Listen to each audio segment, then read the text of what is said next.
In the previous video, we have learned about the get method. Now, in this video, we are talking about the post method, and we are implementing the post method. So, I have one post method, that is this API, and in post method is nothing but we have to create an entity. Or create an so this is the JSON body of it. So JSON body contains first name, last name, username, password, and email address. So we need to put all these values in our JSON as a JSON. So this is our URL of it. Okay, so we'll be starting the code of the post method as well. We will need to create a one new class. So rest assured for post method.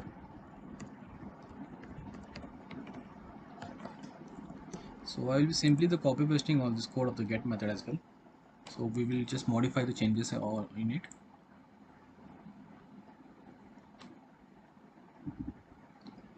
Till status code validation, till we will be copying this and directly we will be pasting it over here.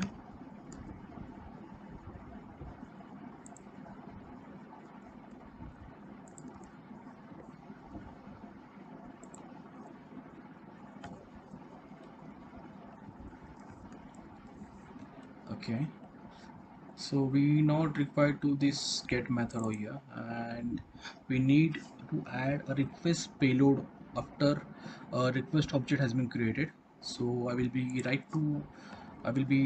adding the some comments over here. So firstly we need to specify a URI, right? This is our URI, so we don't require this URI. So we'll be adding our own URI, that is this URI.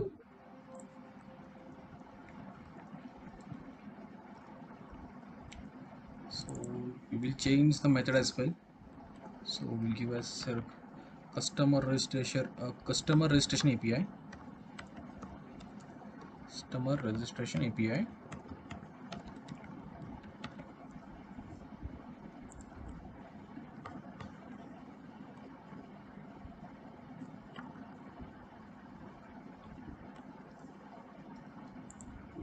Okay, so request object we required it, that is, and after we need to create a request payload for sending a post request. So adding the comments, request payload for sending post request. Okay, thereafter we'll be creating other response object, that is set, and the same, the we need to convert it our JSON to string, that's it. And thereafter we need to verification the status code, and thereafter we need to validate one operation success code, validation of operation success code.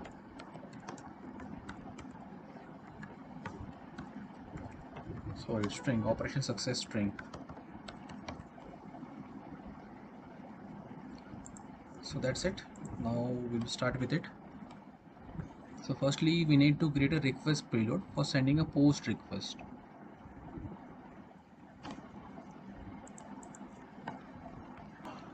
So in this we have created request object, right? This is what called rest assured dot given is nothing but a request object. We in the previous video we saw the get method, right? In the get method we directly use a response, right? So but in the post method we need to pass some parameters, right, in the form of some JSON format or something else. So we need to create some JSON format or JSON object over here, and we need to pass some request parameter, that is request param is equals to new JSON objects.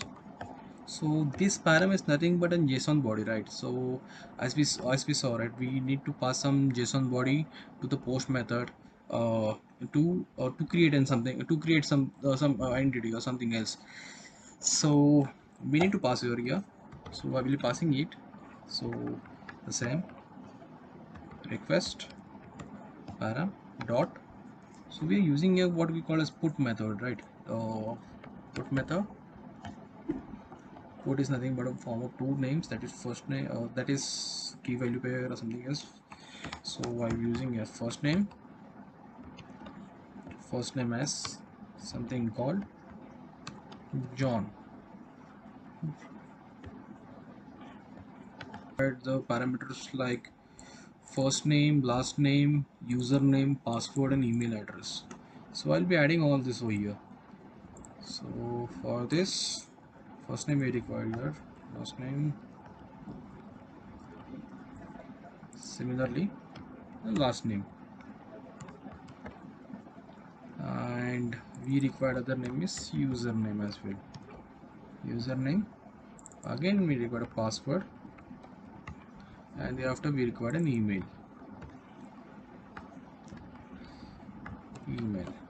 So we will define something as Sunny, something else, last name, and user ID will be john.sunny, something password will be same John, and we'll define something right gmail.com or something else, john12345 something else. So we have created the JSON request param, right, with the help of the JSON objects. So we have created request objects, and thereafter request object in this line, and thereafter we have created something called as request payload, that is we need to pass some parameters over here. So we have created this. So thereafter we need to define the which type of the what is the header type. So we need to pass the header type as well.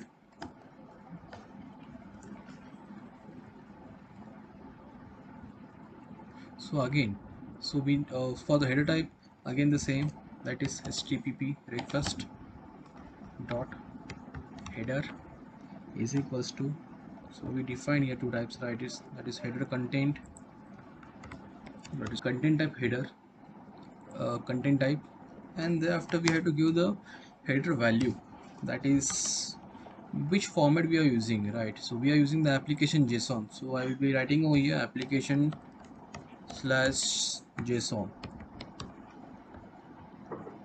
So till now what we have done is that we have defined the request object, as thereafter we have defined the parameter to be passed, that is request param, and thereafter we have defined the header, which what would the header, right? So now we have to define the request. So we have to take the request now, request param, then we have to convert into toString. So again the same code. So again the http request dot body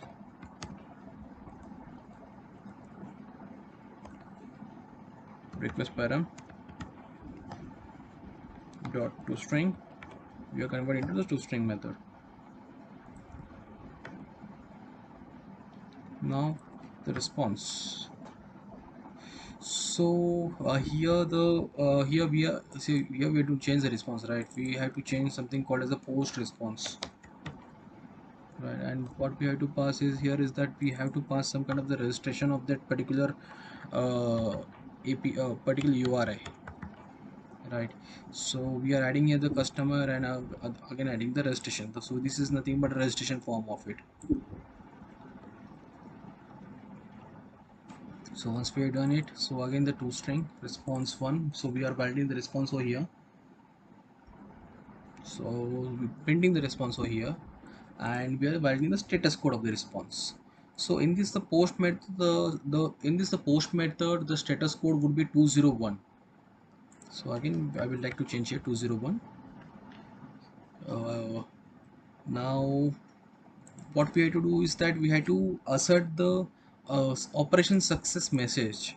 Okay, so again string success message, I will write something, a success message is equals to response dot JSON path dot get success code.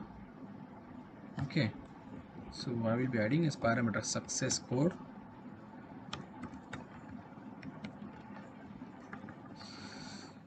So success code,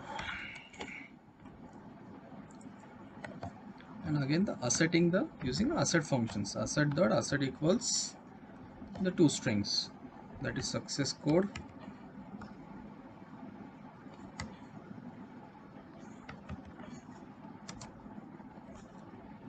success message, right? Success message we define here,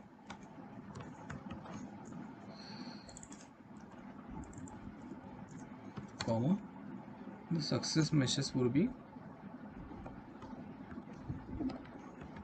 operation success.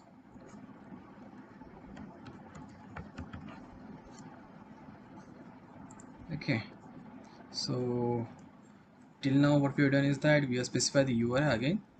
We have made a request object, we have made a JSON object as well, and we have added the all the parameters, that is first name, last name, all of this in this request param, and we have defined the header as well.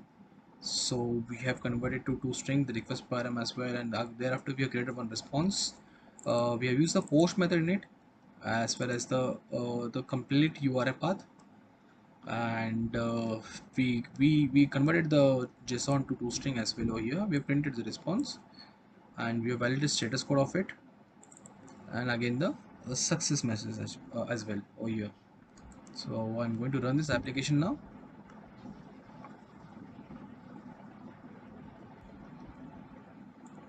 Oh, the application fails over here. So we were expecting the 201 but found 200. The application, so we are getting some kind of assertion error here. So okay, so I guess the we have using the first name as John, right? Actually the first name of John, the last name John or Sunny or something else would be already exist in that particular API.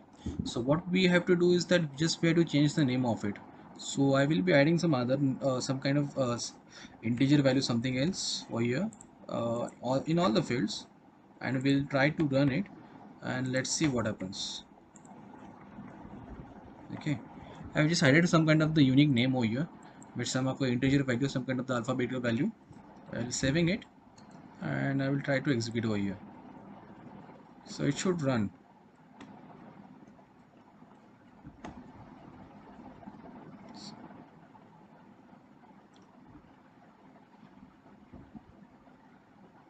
Yes, it's successful, right? So it's giving a success message, success code, that is operation success, and it's valid all of it, right? Means two, we have used a two assertion in it. So it has been validated, right? Operation success message as well as 201 as well. So that's all in this post method.